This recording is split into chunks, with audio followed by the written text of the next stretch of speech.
ஆரணியில் நடைபெற்ற விவசாயிகள் குறைதீர் கூட்டத்தில் அரசு அதிகாரிகளுக்கும் விவசாயிகளுக்கும் இடையே வாக்குவாதம் ஏற்பட்டது. திருவண்ணாமலை மாவட்டம் ஆரணி வேளாண்மை அலுவலக கூட்டரங்கில் வருவாய் கோட்டாட்சியர் பாலசுப்ரமணியன் தலைமையில் குறைதீர் கூட்டம் நடைபெற்றது. இதில் வேளாண் துறை அதிகாரிகள், அனைத்து துறை சார்ந்த அதிகாரிகள் மற்றும் ஏராளமான விவசாயிகள் கலந்து கொண்டனர்.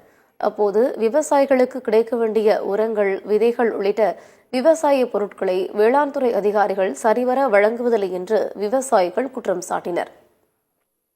மேலும் அடுக்கடுக்கான குற்றச்சாட்டுகளை முன்வைத்ததால் அரசு அதிகாரிகளுக்கும் விவசாயிகளுக்கும் இடையே வாக்குவாதம் ஏற்பட்டது. ஒரு கட்டத்தில் வருவாய் கோட்டாட்சியரிடம் விவசாயியிடமிருந்து மைக்கை வாங்க கூறியதால் பரபரப்பு ஏற்பட்டது. நடுவுல இருக்குது, நீங்க முன்னாடி வாங்கி இருக்கீங்க, வழி பார்த்து வாங்க வேண்டியது உங்களுக்கு உத்தரவில் 2 அடி அகலம் வரப்பே இல்லைன்னா குத்துகிறேன். அதுதான்